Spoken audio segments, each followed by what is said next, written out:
Good morning, class 6. We have completed the chapter 3 of civics. What is government? Today we will solve the exercise of this chapter. So question 1 is the question A is the choose the correct option to complete the statement given below. यहाँ पर हमारे पास में questions हैं, उनके options दे रखे हैं, हमें क्या करना है, राइट आंसर्स को सॉल्व करना है, राइट आंसर बताना है. तो देख लीजिए, फर्स्ट है what do government do for their people. Government जो है अपने लोगों के लिए क्या करती है, यानी हमारी गवर्नमेंट हमारे लिए क्या करती है. तो देख लीजिए, फर्स्ट है आपका A option, build the roads and schools. Road और स्कूल्स बनाने का रिस्पॉन्सिबिलिटी गवर्नमेंट के पास में होती है. गवर्नमेंट रोड्स गवर्नमेंट स्कूल्स भी होते हैं ना, ऐसा नहीं है ना कि सारी चीज मतलब प्राइवेट है, हम लोग की रिस्पॉन्सिबिलिटी है. पहली रिस्पॉन्सिबिलिटी ये भी गवर्नमेंट की है, तो ये भी स्टेटमेंट सही है. फिर ये कह रहे हैं सप्लाई द इलेक्ट्रिसिटी हम लोग सबको मिले, उस कंट्री के सिटीजन को सभी को उनको इलेक्ट्रिसिटी प्रोवाइड करे, तो वो भी रिस्पॉन्सिबिलिटी उनकी है. फिर सी आपका है take action on social issues. इसके अलावा कोई भी प्रॉब्लम क्रिएट हो रही है सोसाइटी में, तो उस पर जो है गवर्नमेंट की रिस्पॉन्सिबिलिटी है. कहीं पे गंदगी पड़ी हुई है और बीमारियां फैल रही है, इस समय कोरोना फैल रही है, कोरोना की कोई वैक्सीन नहीं है, तो ये फर्स्ट रिस्पॉन्सिबिलिटी किसकी है, गवर्नमेंट की. चाहे वो स्टेट गवर्नमेंट हो और चाहे वो हमारी सेंट्रल गवर्नमेंट हो, मेन रिस्पॉन्सिबिलिटी किसकी है कि इसको रोकने से उसको जो है फैलने से रोकना, और इसके लिए कुछ स्ट्रिक्ट एक्शंस लेना क्या है, गवर्नमेंट की रिस्पॉन्सिबिलिटी है. तभी तो देखिए ना, जगह जगह हमारे पुलिस मैन खड़े होते हैं, वो लोग क्या करते हैं, हमारे अगर हम लोग उनके बनाए हुए रूल्स फॉलो नहीं कर रहे हैं, जैसे मास्क लगाने को बोला गया है और सोशल डिस्टेंसिंग की बात कही गई है, तो ये सब गवर्नमेंट ने तो इसको बनाए ना रूल्स, तो ये हमें ताकि बीमारी कम फैले, तो हमें इसको फॉलो करना है. तो इट मीन्स यही है कि गवर्नमेंट की ये सारी सभी रिस्पॉन्सिबिलिटी जो है गवर्नमेंट की है, और ये सब कुछ गवर्नमेंट हमारे लिए करती है. तो आंसर क्या हो जाएगा, ऑल ऑफ दीज. फिर second is the what is a monarchy system. Monarchy system क्या है ना. तो देख लीजिए, मैंने कल आपको गवर्नमेंट की फॉर्म ऑफ गवर्नमेंट में मैंने आपको दो बताए थे, एक था डेमोक्रेटिक गवर्नमेंट और सेकंड थी आपकी मोनार्की. तो मोनार्की सिस्टम में पहला देख लीजिए, आपका दे रखा आज चूजन बाय द पीपल, कि लोगों के द्वारा चुन के लाई जाती है. फिर बी आपका है रूल्ड बाय द किंग और क्वीन, राजा और रानी का शासन चलता है. या बोथ ए एंड बी दोनों ही ऑप्शन ट्रू है, या नन ऑफ दीज दोनों कुछ भी नहीं है. तो इसका क्या हो जाएगा, रूल्ड बाय द किंग और क्वीन. मैंने आपको बताया था जहां पे किंग और क्वीन का शासन होता है, तो वो आपका कहलाता है मोनार्की सिस्टम, मोनार्की गवर्नमेंट. फिर third is the two whom did the government not allow to participate in election in olden time. यानी पहले के समय में गवर्नमेंट ने किसको अलाउ नहीं किया था इलेक्शन में पार्टिसिपेट, यानी राइट टू वोट किनको नहीं था.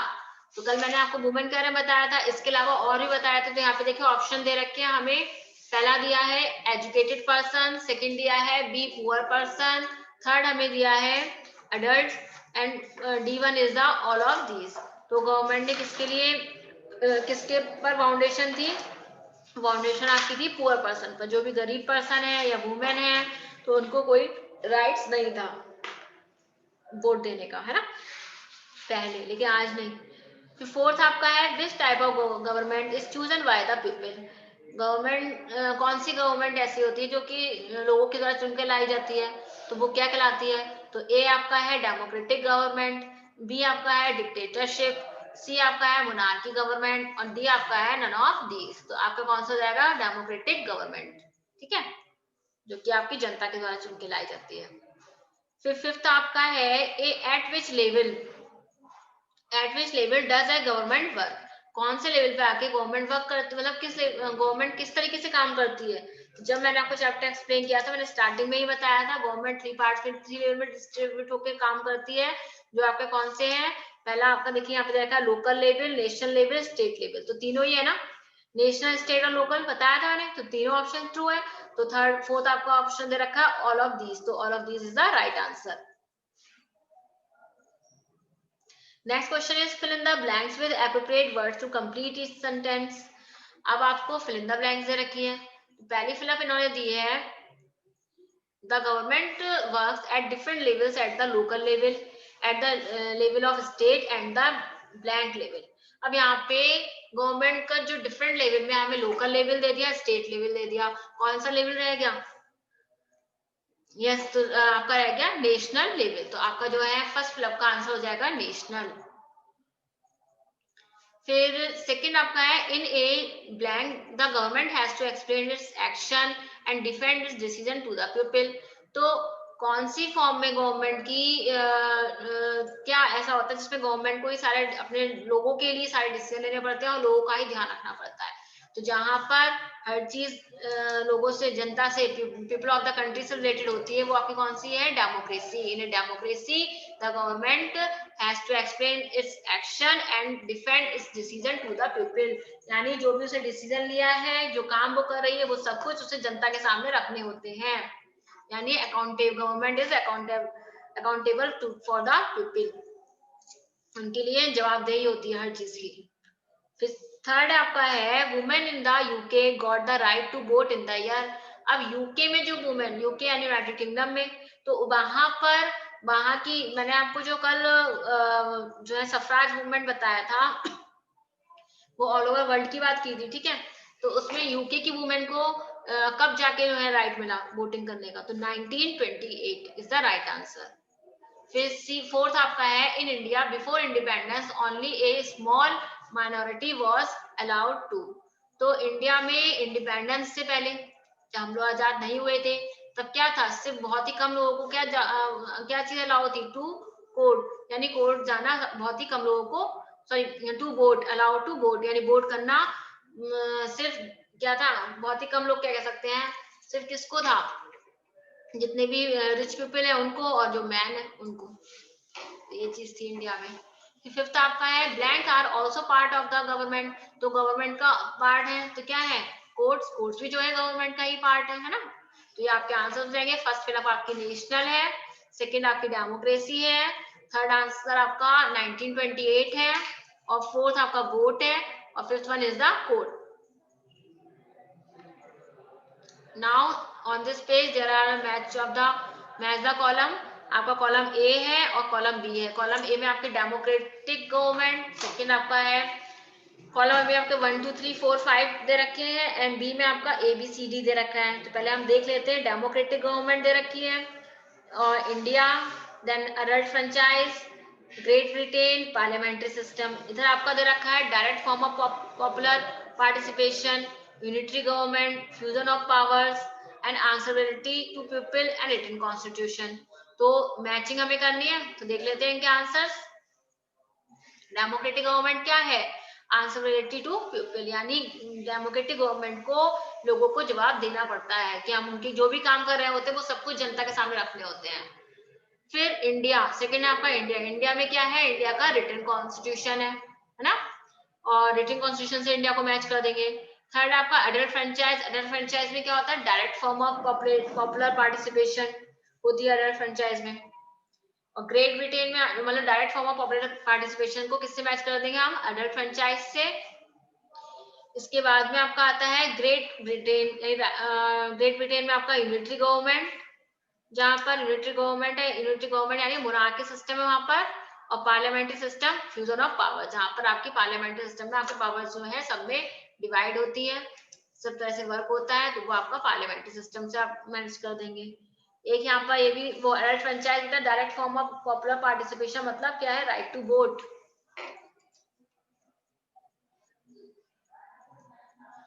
Now very short answers. First question is why does country need a government? किसी भी कंट्री को गवर्नमेंट की जरूरत क्यों होती है? तो answer is country needs a government to make decisions and to execute them. यानी डिसीजन लेने के लिए और उनको चलाने के लिए, उन डिसीजंस को लागू करने के लिए, चलाएं कैसे, लागू करें, और क्या सही है क्या गलत, इसके लिए एक गवर्नमेंट की जरूरत होती है, ठीक है। Who implements the decision of the government? अब गवर्नमेंट के डिसीजन कौन लागू करता है? तो government needs some amount of organisation for implementation of its decisions. उसको कुछ ऑर्गेनाइजेशंस की जरूरत होती है ना। जैसे कि हमारा पार्लियामेंट्री सिस्टम अलग है, ऐसे हमारी लोकसभा, राज्यसभा, ये सब अलग अलग है, ये सब बताते हैं। इस तरीके से अलग अलग हमारी मिनिस्ट्री है ना, तो इस तरीके से वर्किंग होती है। फिर third question is the name the types of government. Government के टाइप्स। तो मैंने आपको यहाँ पे, वैसे तो कई सारे टाइप्स हैं आपके, फेडरलिज्म गवर्नमेंट भी है आपकी, और ओलिगार्ची भी है, आपकी डिक्टेटरशिप भी है, लेकिन यहाँ पर जो कि आपके सिलेबस में आपके चैप्टर में वो डेमोक्रेटिक है, and second is the second monarchy. ठीक है, तो fourth question is who gives power to the government in democratic system. Democratic system में गवर्नमेंट को कौन देता है राइट? तो यहाँ पर है in democratic government people give the power to the government. People, democratic government में लोग पीपल ऑफ द कंट्री, यानी जो जिस कंट्री के जो लोग हैं वो ही गवर्नमेंट को सारे राइट्स देते हैं, यानी गवर्नमेंट लाई लोगों के द्वारा जाती है।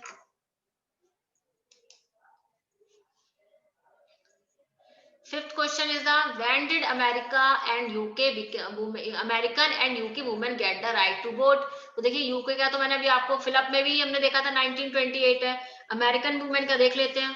American women got right to vote in 1920 while women of UK in 1928। American women 1920 में और जो है यूके की वुमेन 1928 में उनको राइट मिला है वोट करने का। Now answer the following question, ये आपके एनसीईआरटी के क्वेश्चंस हैं।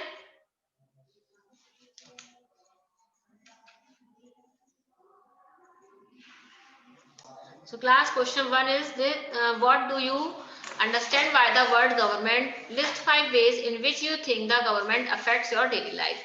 हमें ये बताना है गवर्नमेंट से जो टर्म हम यूज करते हैं गवर्नमेंट, उसका मतलब क्या होता है, और हमें 5 तरीके बताने हैं जिससे गवर्नमेंट हमारी डेली लाइफ को मतलब अफेक्ट करती है, यानी किस तरीके से हम गवर्नमेंट से जुड़े हुए हैं, हमारी लाइफ कैसे जुड़ी है, हमें ये बताना है 5 तरीके। पहला तो देख लेते हैं answer. The word government refers to a governing body that makes decisions and gets things done for the welfare of its citizens. तो गवर्नमेंट एक गवर्निंग बॉडी है जो क्या करती है, डिसीजन बनाती है और वहाँ के अपने सिटीजन के लिए, जिस भी कंट्री गवर्नमेंट है उस कंट्री के सिटीजन के लिए उनकी भलाई के लिए काम करती है, और किसी भी चीज की जरूरत होती है तो उसकी फैसिलिटी प्रोवाइड करती है, तो इन सब बातों का ध्यान रखती है। ठीक है, तो ये तो गवर्नमेंट हो गया। अब 5 वेज देख लीजिए। The government provides legal support to its citizen against any discrimination and injustice. अगर किसी भी सिटीजन के साथ, किसी भी नागरिक के साथ, किसी के भी साथ में कुछ गलत हो रहा है, पक्षपात हो रहा है, भेदभाव हो रहा है, तो गवर्नमेंट क्या कर सकती है, लीगल सपोर्ट उसको प्रोवाइड कर सकते हैं, यानी कोर्ट क्या नाम है, जो जुडिशरी जो उसका गवर्नमेंट का पार्ट है उसमें आप अपील कर सकते हैं, आपकी सुनवाई हो सकती है और आपको न्याय मिल सकता है।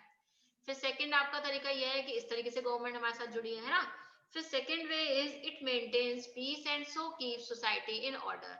दूसरी चीज, इंडिया में हम यहाँ पे इंडियन गवर्नमेंट की बात कर रहे हैं, लेकिन वैसे भी गवर्नमेंट की रिस्पॉन्सिबिलिटी क्या होती है कि उसकी कंट्री में सुख शांति बस बनी रहे, और बिल्कुल जो भी चीज है, चाहे वो अमीर गरीब कैसा भी पर्सन हो, सबको आसानी से सारी सुविधाएं मिल सके और सब कुछ बिल्कुल ठीक ठाक रहे, ये गवर्नमेंट की रिस्पॉन्सिबिलिटी है। कहीं पे दंगा फसाद हो जाता है, देखिए ना पुलिस आती है, तो पुलिस क्या है, गवर्नमेंट के अंडर में तो वर्क करती है ना, तो ये चीजें होती है, इसलिए गवर्नमेंट एम्प्लॉय है वो, तो वो ध्यान रखती है, और उससे भी अगर नहीं निपटते हैं तो हमारी आर्म फोर्सेस आती है तो वो भी गवर्नमेंट एम्प्लॉयड है, तो ये चीज होती है। तो गवर्नमेंट की रिस्पॉन्सिबिलिटी है कि वो peace, it maintains peace and so keep the society in order, मतलब सब कुछ ठीक है, इस तरीके से गवर्नमेंट हमसे जुड़ी है। दूसरी है इट कंट्रोल्स क्राइम, क्राइम को कंट्रोल करती है ना। रिस्पॉन्सिबिलिटी तो है कि कहीं पर क्या होना है, या फिर कितने स्ट्रिक्ट नियम बने हुए हैं और इतनी अलर्ट है, यानी पुलिस है या फिर सीबीआई है, कुछ भी है जो सब इतने स्ट्रिक्टली वर्क कर रहे हैं कि नहीं कर रहे हैं, तो इन बातों का भी, ये भी रिस्पॉन्सिबिलिटी किस पर होती है, गवर्नमेंट पर होती है। दूसरी है it assist people to lead a proper life, और नियम ऐसे बनाती है कि किसी भी कंट्री के जो लोग हैं, कॉमन पीपल हैं, वो एक सही लाइफ जी सके, ऐसी जॉब्स निकालती है समय समय पर, एम्प्लॉयमेंट की जिम्मेदारी है, खाने पीने की जिम्मेदारी है, रहन सहन की है, तो इन सब बातों का ध्यान रखा जाता है। जैसे अभी लॉकडाउन लगा दिया गया था, है ना, तो लॉकडाउन लगा दिया गया तो 3 मंथ का लॉकडाउन लगा, तो उसमें कई ऐसे परिवार थे जहाँ खाना भी नहीं मिल रहा था, क्योंकि जो रोज के वर्कर्स रोज कमाते हैं खाते हैं, तो कहाँ से प्रोवाइड करते हैं, तो गवर्नमेंट ने क्या किया, उनके लिए शेल्टर्स खोले और खाने की व्यवस्था करी, और जगह जगह हम लोगों को भी, मतलब जो हम लोग हैं जिनको जो नॉर्मल पीपल है, मिडिल सब ठीक है, उनसे भी कहा, लोगों को भी जागरूक करा कि आप जो है अपने आस पड़ोस किसी को खाना नहीं मिल रहा हो तो आप उनकी रिस्पॉन्सिबिलिटी लीजिए। तो ये गवर्नमेंट ने मतलब हम लोग को जागरूक भी किया और खुद भी सारी रिस्पॉन्सिबिलिटीज निभाई, है ना, और व्यवस्था करी। तो ये सब चीजें है कि गवर्नमेंट हमसे हर तरह से जुड़ी हुई है।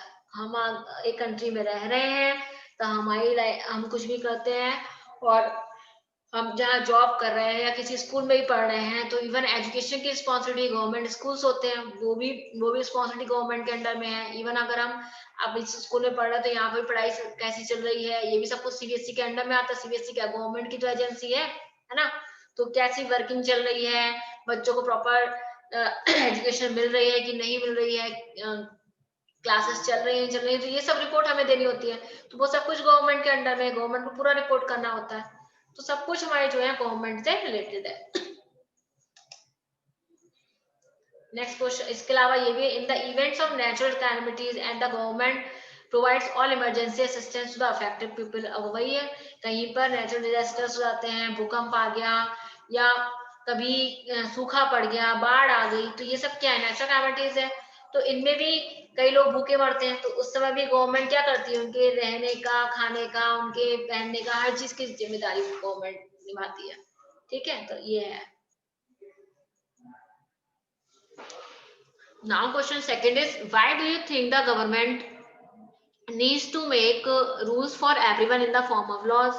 अब ऐसा आप क्यों सोचते हैं कि गवर्नमेंट को हर किसी के लिए रूल्स बनाने की, अब रूल्स जो बनाती है वो लॉ की फॉर्म में, कानून की फॉर्म में लाती है, तो ऐसी क्यों जरूरत है? तो देखिए इसका पहले हम आंसर देख लेते हैं ना, फिर बताते हैं।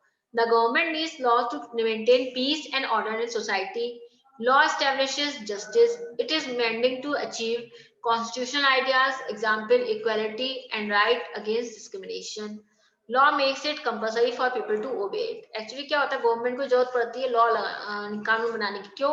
ताकि सोसाइटी में, समाज में सब कुछ ठीक ठाक चले, शांति बनी रहे, कोई किसी पर दंगा फसाद ना करे, कोई किसी को परेशान ना करे। लॉ कहीं भी जब कानून बन जाता है तो वो क्या करता है, सब तरफ न्याय होता है। फिर it is mending to achieve constitutional ideas के अलावा इक्वालिटी है, राइट अगेंस्ट डिस्क्रिमिनेशन है, पक्षपात ना हो, भेदभाव ना हो किसी के साथ में, तो इन सबको जो है ध्यान में रखकर बनाती है।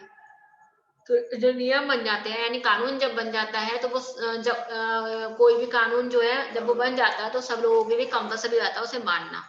अब यही हम बता रहे थे, जो रूल्स बना रही है उसको लॉ की फॉर्म में क्यों ला रही है, यानी रूल्स, लॉ क्या है, रूल्स है, आप ओबे करें चाहे ना करें, पर कानून बन जाएगा तो आपको पनिशमेंट मिलना ही मिलना है, आप उसके डर से काम करेंगे करेंगे, है ना। तो ये सब चीजें हैं, इसलिए गवर्नमेंट जरूरत है नियमों की। किसी की भी लाइफ में नियम है, वो नियम होना बहुत जरूरी है, और गवर्नमेंट जो है कि कंट्री चला रही है तो वो नियमों को कानून की फॉर्म में, लॉ की फॉर्म में लाती है, इसलिए ताकि जब कोई चीज कानून बन जाती है, नियम बन लॉ बन जाता है, तब क्या होता है, वो सब लोग फॉलो करते हैं, लोगों को डर हो जाता है कि अगर हम ये काम नहीं करेंगे तो हमें पेनल्टी लगेगी या हमें जेल भेज दिया जाएगा, ऐसा होता है ना। तो ये सब चीजें हैं बच्चों। फिर क्वेश्चन थर्ड आपका है, question third is, name two essential features of democratic government. Democratic government के टू इसेंशियल फीचर्स, यानी उसकी कुछ विशेषताएं बतानी है हमें कि क्या चीजें होती हैं। तो पहला है essential features of a democratic government, पहला है it is the government of people, by the people and for the people. पहली चीज तो जनता के लिए है, जनता के द्वारा है और जनता के लिए ही है, जनता के द्वारा ही बनाई गई है ना, जनता की सरकार है। दूसरी, people take decision and make laws through their elected representative. दूसरी एक इम्पॉर्टेंट चीज ये है कि इसके जो डिसीजन होते हैं वो लोगों के द्वारा ही होते हैं, लेकिन लोगों के क्या होते हैं, जो अपने रिप्रेजेंटेटिव चुन के जो भेजते हैं उनके द्वारा, वो जो है उसकी उनके डिसीजन, उनसे रिलेटेड डिसीजन ले लेते हैं और सारी जो है उनकी प्रॉब्लम्स को सॉल्व करते हैं, उनके लिए कानून बनाते हैं, है ना। तो ये चीजें हो गई। फिर नेक्स्ट आता है आपका question 4, what was the suffrage movement, what did it accomplish. Suffrage movement क्या था और इसकी किस तरीके से पूर्ण हुआ, क्या क्या इसमें हुआ इसका रिजल्ट। तो the movement of for voting rights to women was called the suffrage movement. It accomplished the right to vote for women all over the world. तो इसमें क्या हुआ था, मैंने आपको कल बताया था, सफराज मूवमेंट में जब औरतों को वोटिंग करने का, इलेक्शन में पार्टिसिपेट करने का, अपना नेता चुनने का राइट्स नहीं थे, तो उसके खिलाफ औरतों ने आवाज उठाई कि हमें भी, क्योंकि हम भी एक सोसाइटी का हिस्सा है ना, तो हम भी सोसाइटी का हिस्सा, तो हमें भी राइट होना चाहिए। तो यही हुआ था, ये किस तरीके से पूर्ण हुआ, इसके जब ये कंप्लीट हुआ तो इसमें क्या हुआ, सारी वुमेन को, पूरी वर्ल्ड में, all over the world women को राइट मिले वोट करने के। Now question 5. Gandhiji strongly believed that every adult in India should be given the right to vote. Gandhi ji ये उनका मानना ये था कि जो भी एडल्ट है, एडल्ट मतलब 18 ईयर्स से अबव है, जिसकी एज उसको जो है इंडिया में उसको वोटिंग करने का राइट होना चाहिए। However, a few people don't share his views, लेकिन उसके बावजूद भी कुछ लोगों ने अपने व्यूज नहीं बताए, नहीं बताते हैं। दे फील, कुछ लोग होते नहीं बोलते हैं, जैसे वोट करने का राइट सबको है, पर उसके बाद भी कुछ लोग नहीं जाते हैं। They feel that illiterate people who are mainly poor should not be given the right to vote. कुछ का सोचना यह है कि जो इलिटरेट यानी जो अनएजुकेटेड पीपल हैं, अनपढ़, वो लोगों को जो है, और ज्यादातर कौन होते हैं, जो कि गरीब फैमिली से होते हैं, क्योंकि वो सोचते हैं क्या खाएं, क्या हम पढ़ने भेजें बच्चों को, तो वो लोग सोचते हैं पहले हम खाने की अपनी जरूरत पूरी करें, उसके बाद पढ़ाई आती है उनके लिए। और सही बात है, पहले इंसान अगर खाने पीने का सब कुछ मिल जाएगा फैसिलिटी, तभी तो वो आएगा सोचेगा। तो मेनली पुअर पीपल आते हैं, तो उनको राइट नहीं होना चाहिए वोट करने का। व्हाट डू यू थिंक, आप क्या सोचते हो? Do you think this would be form of discrimination? क्या ये पक्षपात नहीं है? Give 5 points to support your view and share these with the class. तो हमें इसी में 5 पॉइंट्स देने हैं कि क्या सबको राइट होना चाहिए। गांधी जी की सोच जो थी कि सबको, चाहे वो गरीब हो, चाहे वो जेंडर वाइज कोई डिस्क्रिमिनेशन हो, सबको राइट होना चाहिए वोट देने का, है ना, या फिर नहीं होना चाहिए। तो इसमें हमें 5 पॉइंट्स बताने हैं। तो देख लीजिए आंसर्स का, आपका दिया है all citizens are equal, the constitution aims at providing all equality to all its citizen. तो देख लीजिए, किसी भी कंट्री में जो उसके सिटीजन्स होते हैं, यानी हमारे इंडिया की अगर हम बात करें, तो इंडिया में ऑल इंडियन सिटीजन्स क्या है, सब इक्वल है। हमारे कॉन्स्टिट्यूशन में कहा गया है कि सबको इक्वल राइट्स हैं, सबको इक्वलिटी है। We have no right to discriminate against anyone on the basis of poverty. हमें गरीबी के आधार पर, यानी पैसों के आधार पर, गरीबी के आधार पर किसी को भी भेदभाव करने का अधिकार नहीं है। हम किसी को नीचा नहीं दिखा सकते और ना ही उसको किसी भी चीज से वंचित कर सकते हैं। वंचित मतलब उसको किसी भी चीज राइट से उसको हटा सकते हैं कि नहीं नहीं तुम्हें बोलने का अधिकार नहीं क्योंकि तुम गरीब हो, हम ये काम नहीं कर सकते। And illiterate is also a citizen of India, और जो इलिटरेट है वो भी तो इंडिया का सिटीजन है, भले ही किसी वजह से उसकी पढ़ाई नहीं हो पाई। आज तो इंडियन गवर्नमेंट क्या, हर कंट्री में कोशिश ये की जाती है ज्यादा से ज्यादा पर्सन जो है एजुकेटेड हो, लेकिन फिर भी बाय चांस जो है अगर एजुकेशन किसी को नहीं मिल पाई है, he should not B debarred from voting right on the basis of his illiteracy। तो उसे, इसका मतलब ये नहीं है कि उससे उसकी लिटरेसी की वजह से वोटिंग राइट से वंचित किया जाए, हटा दिया जाए कि नहीं तुम जो है वोट नहीं कर सकते क्योंकि तुम जो है गरीब मतलब अनपढ़ हो। तो एक तो ना तो हमें गरीबी के आधार पर हटाने का अधिकार है, ना हमें लिटरेसी के आधार पे। तो तीसरा पॉइंट है हमारे पास, our constitution provides equal voting rights to all its citizen. हमारे कॉन्स्टिट्यूशन जो है हमारी कंट्री के सभी बच्चों को, सभी लोगों को, सिटीजन को इक्वल राइट दिए वोट करने। इक्वल राइट से मतलब यहाँ पर ये है कि 18 ईयर्स से अबव हर कोई राइट वोट दे सकता है अपनी मर्जी से। ऐसा नहीं है कि कोई बाउंडेशन है कि नहीं इसी पार्टी को वोट देना है ना, कि चलो तुम कि गर्ल्स हैं वो 18 ईयर्स पे वोट दे दें और बॉयज हैं वो 22 ईयर्स में वोट दे दें, ऐसा कुछ नहीं है। सबके लिए एक ही उम्र है और उसी पे आके सब लोग जो है वोट दे सकते हैं, और किसी भी कास्ट से हो, किसी भी मतलब कोई डिस्क्रिमिनेशन नहीं, विदाउट एनी डिस्क्रिमिनेशन। फिर है आपका, as ideal citizens we all have to abide by the constitutional provisions, we must honour human dignity and legal provisions. और एक हम जैसे आइडियल सिटीजन्स की बात कर लें कि हम इंडियन सिटीजन है ना, और तो हमारी खुद की कुछ रिस्पॉन्सिबिलिटी है कि हमारे जो कॉन्स्टिट्यूशन प्रोविजंस हमें दिए गए हैं, हमें उसके प्रति क्या होना चाहिए, ऑनर होना चाहिए, ऑनेस्ट होना चाहिए, और हमारे खुद की उसकी वैल्यूज हैं कि हमें अपने कर्तव्यों का पालन करना चाहिए। ठीक है, तो ये सब चीजें हैं कि हमें खुद भी, हम अपने फैमिलीज में सीखते हैं, हमारे खुद की भी कुछ वैल्यूज हैं, उनका भी ध्यान रखना चाहिए, हमारे कॉन्स्टिट्यूशन के प्रति हमें वफादार रहना चाहिए, जो बातें कही गई है उनको फॉलो करना चाहिए। तो इस तरीके से आपके ये सारे आपके चैप्टर्स की जो है पीडीएफ कंप्लीट हुई, मींस आपके question answers complete. Now you have to note it down in your notebooks, all of you, and then send it to me for correction, and note it down in neat and clean handwriting class. Or also one thing is you have to note down your answers in blue answer in blue pen and questions write with black pen. Thank you, class. If there is any queries, then you can ask.